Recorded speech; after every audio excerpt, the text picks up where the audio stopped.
بسم اللہ الرحمن الرحیم نحمده ونصلی علی رسولہ الکریم اما بعد۔ یہ شعبان کا مبارک مہینہ ہے اور اس مہینے کے بارے میں جناب رسول اللہ صلی اللہ علیہ وسلم کی کافی باتیں احادیث مبارکہ میں آتی ہیں۔ جناب نبی کریم صلی اللہ علیہ وسلم کو رمضان المبارک کا انتظار رہتا تھا، اس لیے آپ رجب سے ہی دعا شروع فرما دیتے تھے۔ رمضان المبارک تو اللہ تعالیٰ کا خاص مہینہ ہے، بڑا عظیم الشان مہینہ ہے اور اللہ تعالیٰ کی خاص تجلیات، انوارات اور برکتیں اس مہینے میں ہوتی ہیں۔ آپ صلی اللہ علیہ وسلم کا مبارک ارشاد ہے کہ اگر لوگوں کو یہ بات معلوم ہو جائے کہ رمضان المبارک کیا کچھ اللہ کی رحمتیں برکتیں لے کر آتا ہے تو لوگ یہ تمنا کریں کہ کاش پورے سال ہی رمضان ہے، پورے سال رمضان، یہ تمنا کریں۔ حالانکہ پورے سال رمضان کتنا مشکل ہے، لیکن اس میں جو اللہ تعالیٰ کی رحمتیں اور برکتیں آتی ہیں، اگر وہ لوگوں کو پتہ چل جائے تو لوگ یہ تمنا کریں کہ پورا سال ہی رمضان ہو۔ اور رمضان المبارک میں روحانی بڑی ترقی ہوتی ہے۔ حدیث پاک کے اندر آتا ہے کہ دو صحابہ تھے، دونوں ساتھ مسلمان ہوئے، ایک کا انتقال پہلے ہو گیا، وہ شہید ہو گئے، اور دوسرے جو ہے وہ 1 سال کے بعد ان کا انتقال ہوا۔ تو ایک صحابی نے خواب میں ہی دیکھا کہ شہید بعد میں جنت میں داخل ہوئے اور جن کا 1 سال بعد میں انتقال ہوا وہ پہلے داخل ہوئے، تو ظاہر تو شہید کو پہلے داخل ہونا چاہیے تھا۔ تو انہوں نے اپنا یہ خواب جناب رسول اللہ صلی اللہ علیہ وسلم سے ذکر فرمایا۔ آپ نے ارشاد فرمایا کہ دیکھو، رمضان المبارک کی روزے، نیکیاں، تراویح اور جو پورے سال کی نمازیں اس نے پڑھی ہیں، اس سے وہ کہاں سے کام پہنچ گئے۔ تو رمضان المبارک میں انسان بہت ترقی کرتا ہے روحانی اعتبار سے، اللہ کے قرب کے منازل طے ہوتے ہیں اور عجیب برکات ہیں رمضان کی۔ حدیث پاک کے اندر آتا ہے کہ جمعے کے دن اور رمضان المبارک میں اللہ تعالیٰ قبر کا عذاب ہٹا دیتے ہیں اور کافروں کو بھی عذاب نہیں ہوتا جمعے کے دن اور رمضان میں۔ اور جس شخص کا شب جمعہ میں انتقال ہو جائے اور جمعے کے دن اسے دفن کر دیا جائے تو اسے قبر کا عذاب بھی نہیں ہوگا اور قبر کا سوال و جواب بھی نہیں ہوگا۔ بہترین موت کا جو مہینہ ہے وہ رمضان ہے۔ رمضان بہترین موت کا مہینہ اور بہترین دن جمعہ ہے، اور دفن ہونے کا دن بھی شب جمعہ یا جمعہ ہے، اور بہترین قبرستان جنت البقیع۔ اور حضرت مولانا سعید احمد خان صاحب رحمۃ اللہ علیہ کی اہلیہ تھی، مدینہ منورہ میں رہتی تھی، تو حضرت سے سنا تو تمنا کی کہ اللہ پاک مجھے بھی ایسی موت عطا فرمائے۔ تو ان کا انتقال رمضان میں ہوا، 17 رمضان، جمعے کا دن، 17 رمضان، مدینہ منورہ اور جنت البقیع۔ تو اللہ تعالیٰ سے مانگنا چاہیے کہ اللہ پاک ہمیں بھی ایسی موت عطا فرما۔ بہترین موت رمضان کے روزوں کے بعد ہے یا حج کے بعد، حج سے سارے گناہ معاف ہو گئے اور اس کے بعد پھر آدمی اللہ کے پاس چلے جائے۔ رمضان میں سارے گناہ معاف ہو گئے پھر انسان اللہ کے پاس چلا جائے. تو اللہ تعالیٰ تو رمضان کی بڑی قیمت ہے اللہ تعالیٰ کی، ایک خاص مہینہ ہے اللہ پاک. اور جیسے حدیث میں آتا ہے کہ ایک نفل فرض کے برابر اور فرض 70 فرضوں کے برابر ہوتا ہے. تو ایک اگر ساری زندگی آدمی نفلیں پڑھتا رہے، ساری دیکھیں ایک سنت کتنی قیمتی ہے. سنت ساری زندگی آدمی نفلیں پڑھتا رہے تو ایک سنت کے مقام کو نہیں پہنچ سکتا. ساری زندگی کے نوافل ایک سنت کو نہیں پہنچ سکتا. ایک سنت اتنی قیمتی. بعض اوقات ہمیں سستی ہو جاتی ہے نا، ظہر کی سنتیں چھوڑ دیتے ہیں، پہلی والی بعد والی، مغرب کی سنتیں عشاء کی سنتیں چھوڑ دیتے ہیں. سنت نہیں چھوڑنی چاہیے، سنت نہیں چھوڑنی.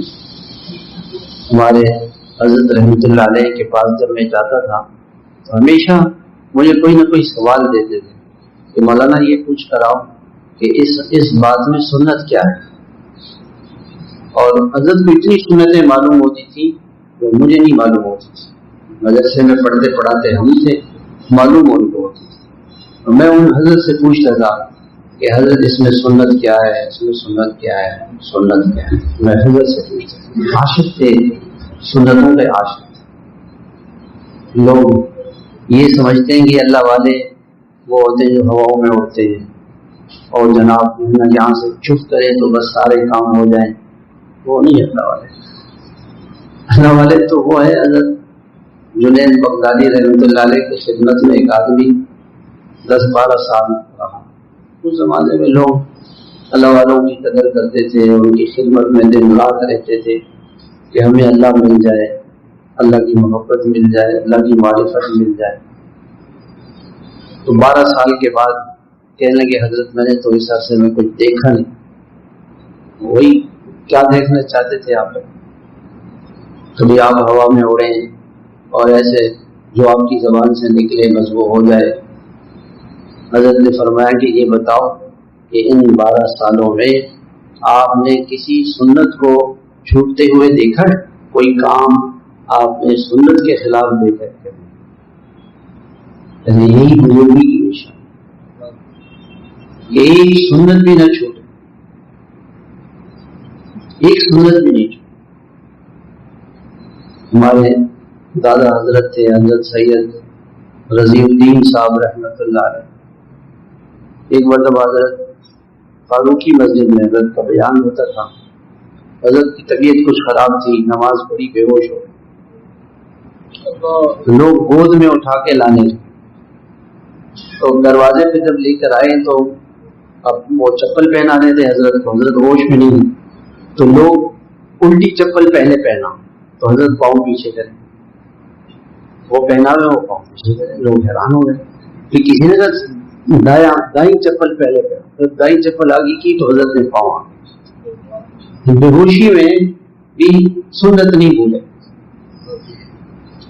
سنتوں کا اہتمام، ہر سنت کا اہتمام، کوئی سنت نہیں چھوٹے ہم سے.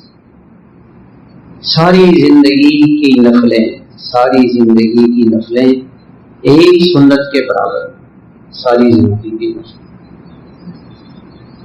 اور ساری زندگی کی سنتیں ایک فرض کے برابر. فرض کی اتنی اہمیت، فرض نماز چھوٹ گئی اور کتنے نقصان کی بات ہے. فجر کی نماز لوگ بڑی آسانی سے کہتے ہیں جی فجر کی نماز نہیں پڑھ سکتا، میں اٹھ ہی نہیں سکتا. فرض ہے، فرض. جماعت کی نماز علماء نے لکھا ہے کہ بعض علماء کے نزدیک تو فرض ہے، بعض کے نزدیک واجب ہے، اور امام ابو حنیفہ کے نزدیک سنت مؤکدہ سے اس کا مقام بڑا ہے، واجب کے قریب قریب. اور کبھی جماعت سے پڑھی کبھی بغیر جماعت.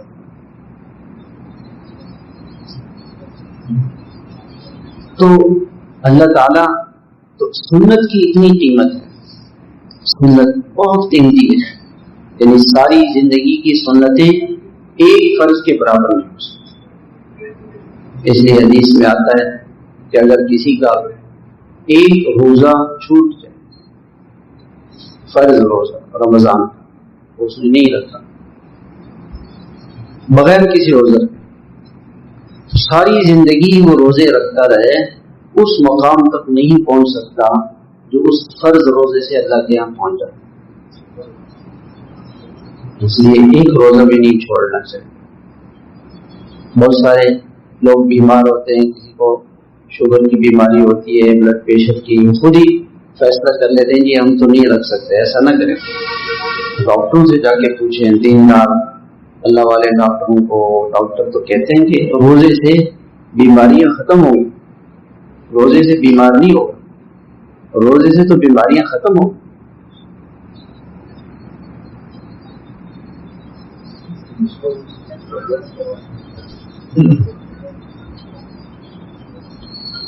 تو رمضان المبارک میں ایک فرض 70 فرضوں کے برابر اور نفل فرض کے برابر پہنچ جاتا ہے۔ بڑی روحانیت والا مہینہ ہے۔ تو آپ صلی اللہ علیہ وسلم اس کی تیاری رجب سے شروع فرماتے تھے، 2 مہینے پہلے اس کا اہتمام فرماتے تھے۔ ہم بھی بھائی اس کا اہتمام کریں۔ وہ اہتمام یہ ہے کہ اپنے آپ کو رمضان سے پہلے سارے کاموں سے فارغ کریں، اور جتنے بھی ایسے کام ہیں جو رمضان سے پہلے ہو سکتے ہیں، عید کے کپڑے بنانے، رمضان کے لیے سودا سلب خریدنا ہے، بھائی مہینے کا سودا لے آئیں، 1 مہینہ کا آٹا چینی 1 مہینہ پہلے سے، کپڑے جو سامان جو چیزیں بنانی ہے رمضان سے پہلے سارے رمضان پہلے سے فارغ کریں، اور پورا رمضان اللہ کی یاد میں گزاریں، ایک لمحہ بھی اس کا ضائع نہ۔ جن لوگوں نے تو رمضان کی قدر کی وہ تو بہت بڑے بڑے لوگ گزرے۔ میں آپ کو صرف ایک واقعہ سناتا ہوں۔ حضرت شیخ الحدیث صاحب نور اللہ مرقدہ 22 سال کی عمر تھی۔ 22 سال کی عمر کیا ہوتی؟ حرم شریف پہنچ گئے، رمضان مبارک کا مہینہ شروع ہوا تو دل میں سوچا کہ بھئی یہ کوئی نیکی کرنی چاہیے، رمضان کا مہینہ آ گیا ہے، پھر نیکی کرنی چاہیے۔ کیا نیکی کریں؟ تو مغرب کی نماز پڑھی، پھر عشاء کی نماز پڑھی، پھر تراویح پڑھی، چلو یہ عمرہ کرتے ہیں۔ تو اس زمانے میں تنعیم، آج سے 100 سال پہلے کی بات ہو، تنعیم وہاں سے تشریف لے گئے اور پیدل گئے یا اونٹ پہ سوار ہو کے اس زمانے میں جاتے تھے، بسیں گاڑیاں نہیں ہوتی تھی۔ 7 کلومیٹر جانا اور 7 کلومیٹر آنا، 14 کلومیٹر، اور پھر اس کے بعد عمرہ کرنا۔ عمرہ تقریباً جو ہے عمرے میں 2-2.5 گھنٹے لگتے ہیں۔ صفا مروہ 700 میٹر ہے، 3.5 کلومیٹر صفا مروہ ہے، کل سارا 7 چکر لگا۔ تو اسی میں تقریباً فجر ہو جاتی تھی، سحری وغیرہ کر لیتے تھے۔ تو پہلی رات تو اس طرح سے گزاری گئی، رمضان کی رات ہے، اس کو قیمتی بنانا ہے، عمرہ کرنا، عمرہ کیا۔ اگلی رات آ گئی، پچھلی رات کو جو نیکی شروع کی تھی نا وہ ختم نہیں ہو گئی، تو دوسرا عمرہ کیا، تیسرا عمرہ کیا، 30 عمرے کیے اس رمضان۔ ایک رات میں 1 سیکنڈ کے لیے نہیں سوئے، اور ایک عمرے سے ہم لوگ تو ایسے ہیں کہ ایک عمرے سے ہی تھک جاتے، اور وہ ماشاءاللہ 30 عمرے کی۔ جب انسان اللہ تعالیٰ کے لیے کچھ کرتا ہے تو اللہ تعالیٰ اس کو آسان کر دیتے ہیں، اس کے لیے اللہ اس کے لیے آسان کر دیتے ہیں۔ وہ رمضان تو چلا گیا، 22 سال کی عمر تھی، ہندوستان آئے تو ہندوستان میں اگلا سال رمضان آیا۔ سوچا کہ پچھلے رمضان میں ہم نے جو ہے وہ پچھلے رمضان میں ہم نے رات جاگ کے گزاری تھی، چلو جی اس رمضان میں بھی یہی کریں، رات جاگیں گے۔ جو عادت پچھلے رمضان کو شروع ہوئی تھی وہ ختم نہیں ہونی چاہیے۔ کیا کریں جی؟ جا کے قرآن پڑھیں گے، ساری رات قرآن پڑھیں گے، لہذا ایک قرآن مجید روزانہ ختم کریں۔ صبح سے 24 گھنٹے میں ایک قرآن ختم کرنا اور رات بھر پڑھتے رہنا، دن میں تھوڑا سا آرام کرنا، اس طرح سے شروع کیے۔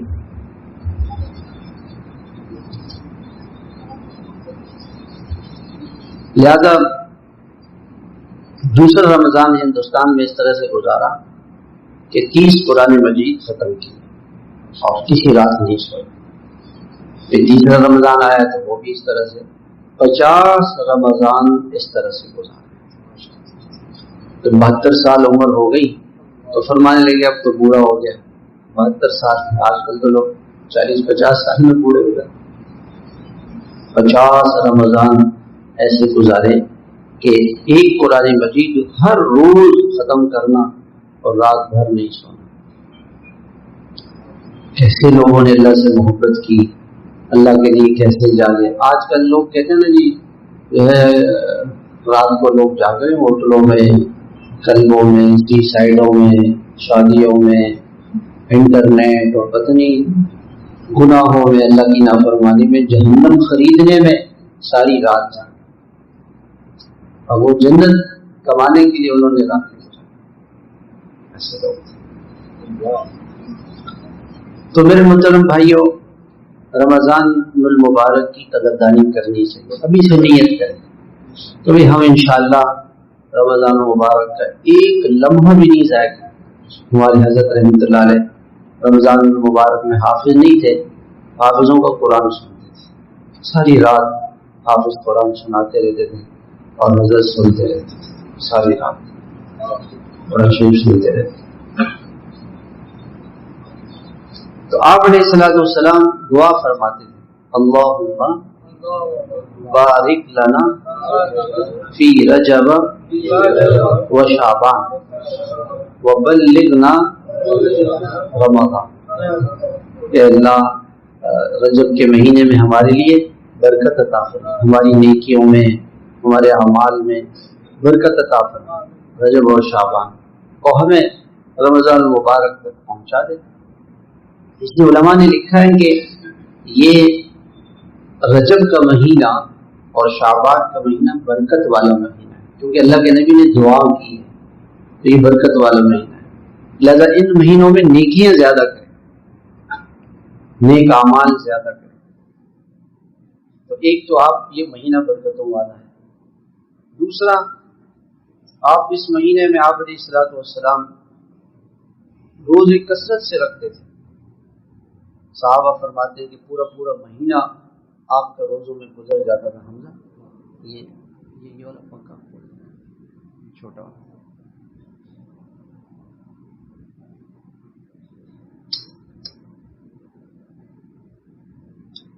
بس صحیح۔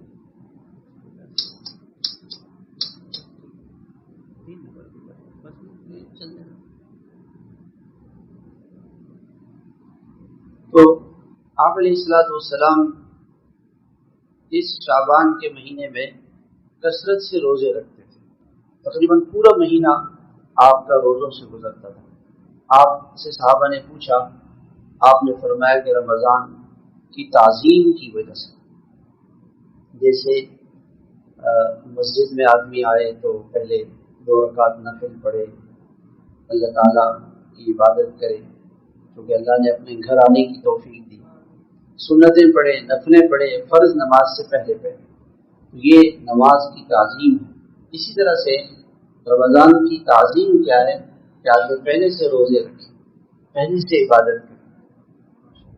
حج میں عرفات میں آدمی پہنچتا ہے تو عرفات یہ فریضہ ہے، فرض ہے عرفات پہنچنا۔ اب اس سے پہلے مینا میں اللہ تعالیٰ نے 8 تاریخ کو بلایا، 9 تاریخ کو پہنچنا ہے عرفات، لیکن ایک رات پہلے مینا میں بلایا، گناہوں سے معافی مانگ لے، توبہ کرے، اور اس عرفے کی تعظیم کی وجہ سے، جیسے انسان کو کسی بڑے سے ملنا ہوتا ہے نا تو آدمی پہلے سے جاتا ہے، 9 بجے بلایا تو یہ نہیں کہ 9 بجے پہنچے گا، 7-8 بجے پہنچے گا، پہلے سے انتظار کرے۔ تو رمضان کی تعظیم کی وجہ سے آپ شعبان المبارک میں روزے رکھا کرتے تھے۔ تیسرا آپ نے فرمایا کہ اس مہینے میں ایک شب ہے، شب برات، جو 15 شعبان کی رات ہے، اس میں اللہ تعالیٰ فیصلے فرماتے ہیں. لوح محفوظ میں جو فیصلہ لکھا ہوا ہے، اللہ تعالیٰ کے عرش کے ساتھ ایک تختی ہے جس میں ساری کائنات میں جو کچھ ہونے والا ہے وہ لکھا ہوا ہے. وہ فرشتے اس سے نقل کرتے ہیں، اور اس رات میں فرشتوں کو فیصلہ سنایا جاتا ہے کہ اتنے لوگوں نے اس سال مرنا ہے، اتنے لوگ مریں گے، یہ ہوگا، یہ ساری چیزیں، یہ سارے فیصلے ہوتے ہیں. تو آپ علیہ الصلوۃ والسلام نے فرمایا کہ میں یہ پسند کرتا ہوں کہ اللہ تعالیٰ میری موت کو لکھیں تو میں روزے سے ہوں، میں نیک عمل کر رہا ہوں، میں روزے سے ہوں، میری موت کا فیصلہ آئے تو میں روزے سے. اس لیے آپ کثرت سے روزہ رکھا کرتے ہیں. اور اب اس میں شعبان کی بھی رات ہے 15، اس کے بارے میں عرض کروں گا. تو اس مہینے میں ہمیں کیا کرنا چاہیے؟ ایک تو ہمیں یہ دعا کثرت سے پڑھنی چاہیے، اللہم بارک لنا فی رجب و شعبان و بلغنا رمضان. اور دوسرے اس مہینے میں کثرت سے روزے رکھنے چاہیے. بعض روایت میں آتا ہے کہ 15 شعبان کے بعد روزے نہ رکھے تو وہ شخص کے لیے ہے کہ جو روزہ رکھنے سے کمزور ہو جائے، ایسا نہ ہو کہ رمضان آئے تو کمزوری ہو. اس لیے اگر کسی کو ہمت ہو، قوت ہو، طاقت ہو تو وہ رکھتا رہے، لیکن اخیر میں کچھ دن چھوڑ دے. بہرحال شعبان میں کوشش کرے کہ پیر جمعرات کا روزہ رکھیں، 13، 14، 15 کا روزہ رکھیں. روزے کی بڑی برکات ہیں. روزے سے تقویٰ آئے گا، اور تقوی سے انسان اللہ کا محبوب بن جائے گا. بھوک لگتی ہے، پیاس لگتی ہے، تو اس سے انسان برداشت کرتا ہے، صبر کرتا ہے، اور اللہ کی محبت، اللہ کا محبوب بنتا چلا جاتا ہے. کتنی بڑی بات ہے کہ انسان اللہ کا محبوب بن جائے. اس سے بڑی کیا بات ہے انسان کے لیے؟ تو اس سے بڑی کیا بات ہے کہ اللہ پاک اس سے محبت کرے. تو روزہ رکھے، اور روزے میں بھوک اور پیاس ستائے تو کہے کہ بھئی یہ تو اللہ پاک اس سے محبت فرما رہے ہیں، اللہ پاک کا قرب بڑھ رہا ہے، اللہ کی محبت بڑھ رہی ہے، اللہ کا پیار مجھ سے ہو رہا ہے، اور اس سے مجھے کیا چاہیے؟ تھوڑی سی بھوک اور پیاس سے اگر ہو جائے تو کیا بات ہے. تو ایک تو اس شعبان کے مہینے میں روزے رکھیں، پہلی بات تو یہ. دوسری بات یہ ہے کہ یہ 15 شعبان کی جو رات ہے، اس رات کے بڑے فضائل ہیں، اور یہ شب مغفرت ہے. حدیث پاک کے اندر آتا ہے کہ بنو کلب ایک قبیلہ تھا، ان کی بکریاں بہت زیادہ تھیں. عربوں میں بڑا مشہور تھا کہ یہ قبیلہ بکریاں بہت پالتا تھا. تو آپ علیہ الصلوۃ والسلام نے فرمایا کہ اس رات میں اللہ تعالیٰ ایسی مغفرت فرماتے ہیں جیسے قبیلہ بنو کلب کی بکریوں کے جسموں پہ بال. یعنی یہ مثال دی کہ بہت زیادہ اللہ تعالیٰ مغفرت کا فیصلہ فرماتے ہیں. اللہ کا رحم ہے، کرم ہے کہ رمضان سے پہلے اللہ تعالیٰ چاہتے ہیں کہ بھی میرے بندے معاف ہو جائے، میں ان کو معاف کر دوں. اور حدیث پاک کے اندر آتا ہے کہ 15 شعبان کو اللہ تعالیٰ آسمان دنیا پہ آ جاتے ہیں. ویسے تو ہر تہجد کے وقت میں اللہ تعالیٰ آسمان دنیا پہ آتے ہیں. آخری ایک تہائی رات باقی رہ جاتی ہے، 2 بجے سے لے کے تقریباً 5، 5:30 بجے تک یہ وقت ہوتا ہے. تو یہ اللہ تعالیٰ آسمان دنیا پہ آتے ہیں. یہ وقت خاص اللہ تعالیٰ کا بڑا پیارا وقت ہے، اور یہ وقت ضرور اللہ کو دینا چاہیے. اس وقت میں جس کو تہجد میں اللہ سے مانگنا آ گیا، اس کی کوئی مشکل نہیں رہتی. اللہ پاک جل شانہ خود آسمان دنیا پہ آ کے اللہ پاک کی طرف سے اعلان ہوتا ہے کہ بھی کوئی مانگنے والا ہے، کوئی ضرورت مند ہے، کوئی حاجت مند ہے. ایک اللہ والے تھے تو وہ کہتے تھے انا انا انا، تہجد میں اٹھ کے کہتے تھے انا. کہ کوئی ان سے پوچھتا بھئی آپ انا کیا کہتے ہیں؟ انا کے معنی میں. انہوں نے کہا میں اللہ کو جواب دیتا ہوں. اللہ تعالیٰ اعلان فرماتے ہیں نا، دل کے کانوں سے انسان اس آواز کو سنے. اللہ پاک فرماتے ہیں کوئی معافی مانگنے والا ہے تو وہ کہتے جی میں ہوں اللہ، میں معافی مانگتا ہوں. کوئی رزق کا طلبگار ہے تو میں ہوں، کوئی پریشان ہے تو میں ہوں، میں اللہ تعالیٰ جس کو نوازنا چاہتے ہیں، اگر اللہ تعالیٰ کی طرف سے دروازہ کھولنا ہو، اللہ کے خزانوں کا دروازہ کھل جائے، اللہ کے خزانوں کا، اللہ پاک کے خزانے تو بھرے پڑے ہیں میرے بھائی، اس میں کمی نہیں آتی. ید اللہ ملآ لا یغیضها نفقۃ سحاء اللیل والنہار، اللہ تعالیٰ کے خزانے بھرے پڑے ہیں اور کمی نہیں ہوتی ہے، اس میں کبھی کمی نہیں ہوتی ہے. دن رات اللہ کے خزانوں سے پہرا ہے، دن رات.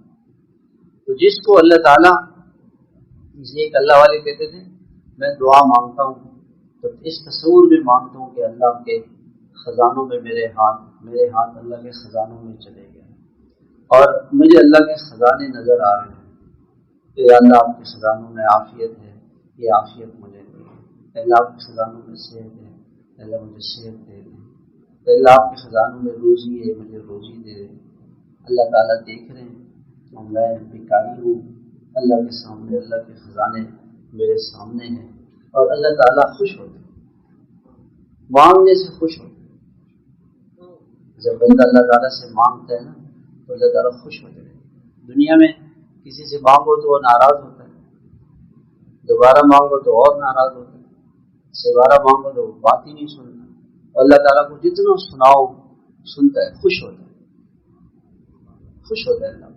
اور جو نہیں مانگے اللہ تعالیٰ اس سے ناراض ہوتا ہے. اس کے خزانے بھرے پڑے. اب جس کا اللہ کے خزانوں سے کنٹیکٹ ہو جائے اس کے لیے وقت تہجد کا ہے اور اس کو جلدی سوئے، رات کو جلدی سوئے. ایک ہمارے بزرگ تھے، میں نے ان کی زیارت کی تھی، 100 سال کے قریب ان کی عمر تھی اور اتنے مجاہدے انہوں نے کیے تھے. اکثر ایسے مراقبے میں رہتے تھے، قلب کی طرف متوجہ ہو کے اللہ کو یاد کرتے تھے. تو ان کی یہ ہڈی ٹوٹ گئی تھی تو ان کا سر ایسے رہتا تھا. جب کوئی جاتا تھا میں ملنے کے لیے وہ ایسے کر کے بات کرتے تھے، پھر سر نیچے ہوتا. یہ ہڈی ٹوٹ گئی تھی مراقبوں کی کثرت کی.